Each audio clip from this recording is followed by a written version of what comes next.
guys, it's CorronZenith here. Today I'm going to be brewing up my silent but merry strong Christmas ale. And I'll just go through some of the ingredients that I have for it. I have 200 grams of dark crystal for steeping, which I got from my good mate Damon Ninja, which you may have seen this in one of my recent videos about the extreme generosity of some of the guys in the community there. I also have 250 grams of carapils for some head retention. I have 80 grams of chocolate grain. Now all three of these came from Damon Ninja. Now I have 15 grams of Amarillo and 15 grams of Fuggles, hot pellets, these little beauties, from my good mate Vic.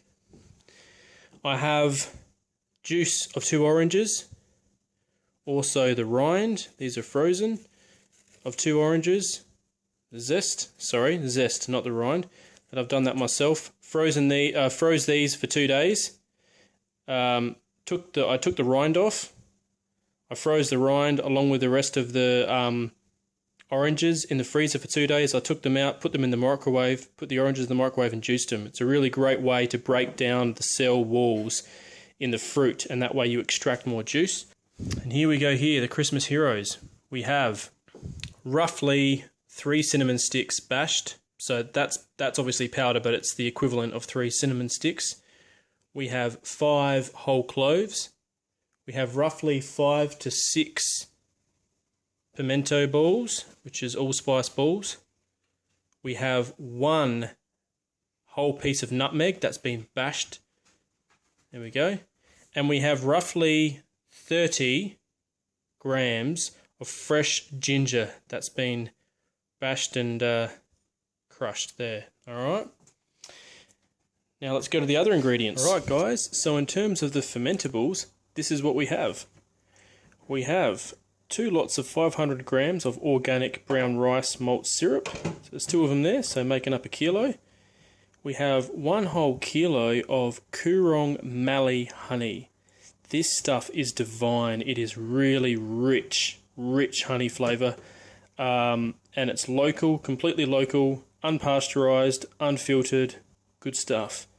We also have a kit here of Cooper's Lager, which will have my bittering hops in there, and ultimately at the end of the batch I'll be left with roughly 35 to about 37 IBUs. So that's that there. And we have 3 all up, this one here and this one here, 3 kilos of Cooper's light malt extract, which I got from this place here, the Honey Shop, in the Central Market Arcade, Adelaide. They have bulk honey, they have beeswax, pollen, royal jelly, Manuka honey, interstate honey as well. I've got a lot of local stuff there.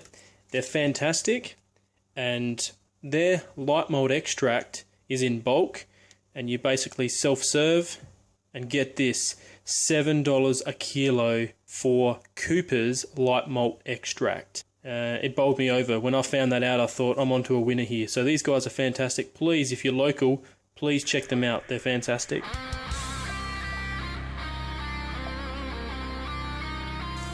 Okay, so you want roughly 6 litres of water in a pot. What I'm doing, this is going to be for the steeping, which I'm going to bring to the boil.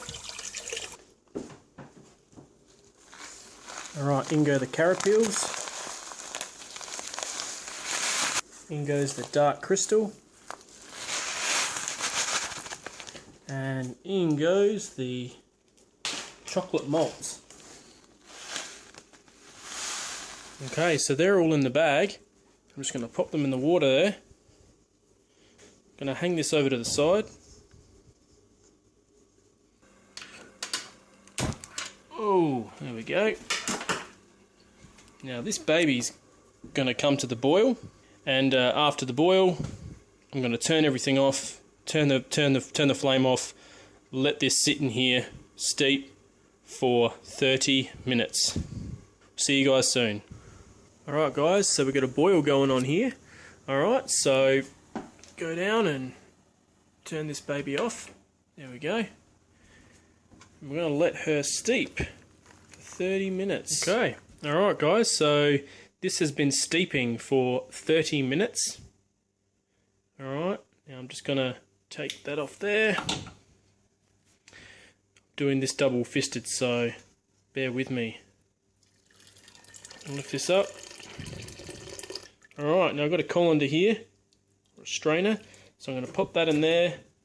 I'm going to put that, whoa, sheesh. Whoa.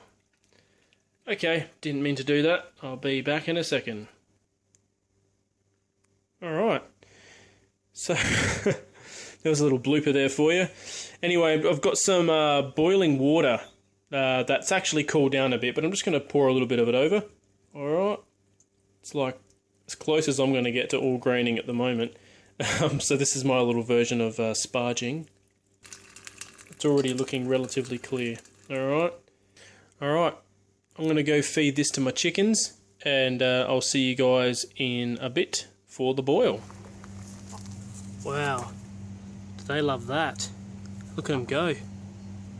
Alright guys, so now what we're going to do is we're going to add the fermentables. Going to start off with this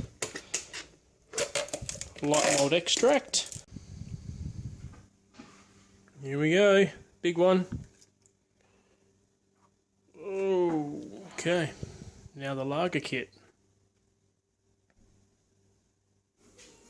Alright guys, well I grossly miscalculated the volume that this could handle. Oh gosh, so I'm gonna have tandem boiling going here. Alright, so I've mixed in all the fermentables bar the honey, because the honey needs to be last, because I am not a fan of boiling honey, because you actually basically burn off in a way, or boil off a lot of the flavours. This is a natural antibacterial product here guys, honey is, so there's no need to boil it at all. I'm a dump and shake kind of guy when I make my meads. I never boil my honey. Alright, so I'm going to boil these two and I'll come back and we'll start the process then. Cheers. Alright guys, well here we go. The boil's just happening in both of these pots, and I'm going to be doing a 40-minute boil, and the last 10 minutes will have all the adjuncts in there. So here we go. Alright guys, so here we are. We're at, got 11 minutes and 16 seconds remaining on the clock, so we're going to go ahead and put these ingredients in.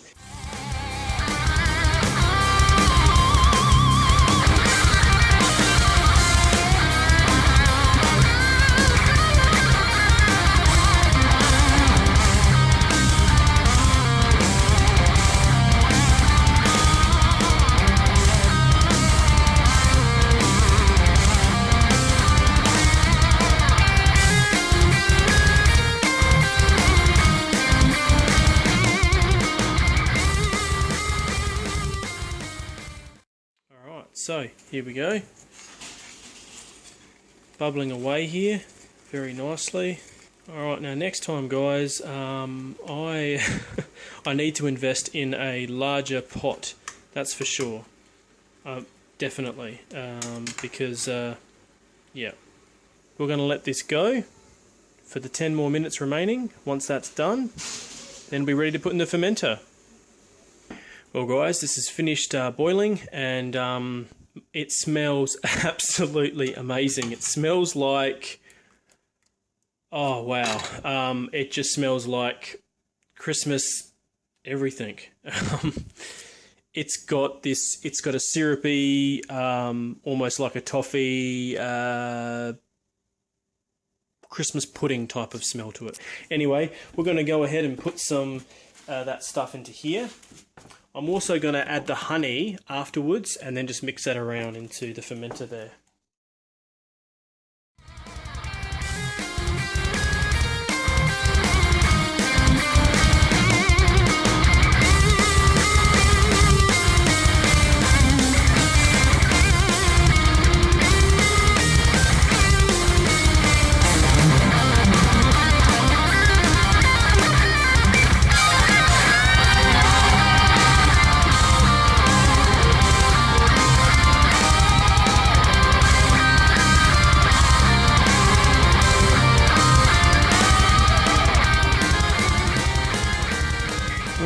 guys. So that took a lot longer than I had initially thought. Yeah, basically it took me quite a long time to get the temperature down, and yeah, it came good. So it's a little bit under, it's probably about 28 degrees actually Celsius, but because of this little beauty that I'm using, has a top fermentation range of 32 degrees, so it'll be fine. So I'm going to sprinkle this in and we'll get this going. A little bit that side, a little bit this side. There we go.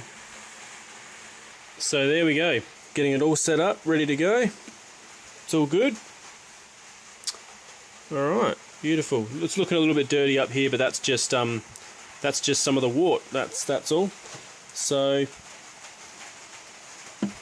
put this bad boy on top. Here we go. Seal it all up. Alright guys, so she's all sealed up, doing well, just over 20 litres actually. On Brewer's Friend it came out to, the original gravity came out to 1.105. Mine came up to exactly 100. Sorry, 1.100 starting gravity.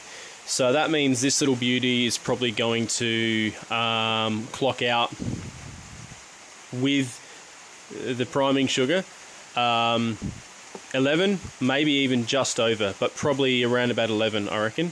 So 11%, and this baby smells absolutely amazing. It's going to be good. Now, just to let you guys know, now, I mentioned I didn't use any bittering hops. That's because I used a Cooper's Lager kit. Now, when you're using a kit, the IBUs are condensed and are at a higher rate when you're just looking at the can in terms of what's in the can.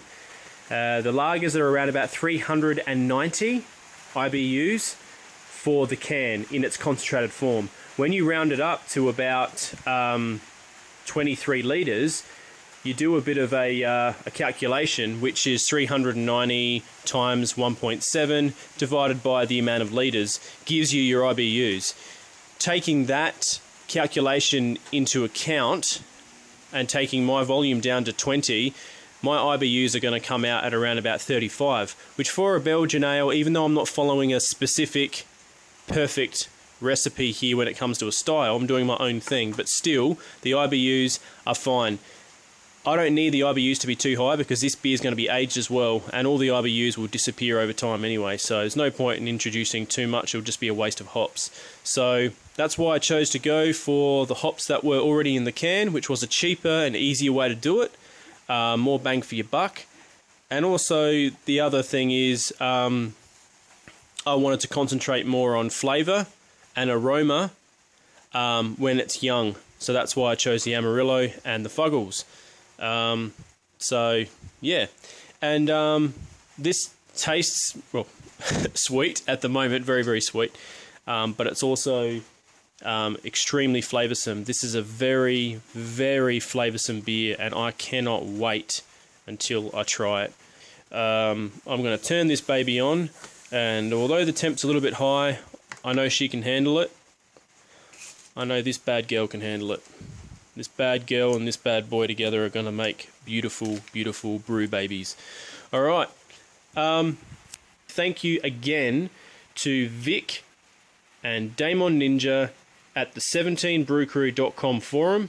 Thank you, because if it wasn't for you, honestly, I probably wouldn't be doing this beer right now, and I may not even have it ready in time for Christmas. But thanks to the amazing blessing that you guys have been to me and giving me those amazing gifts, I've been able to do this brew.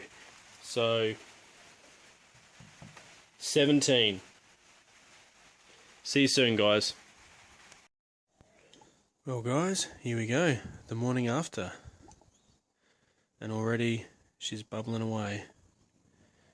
Smells beautiful. Alright, guys.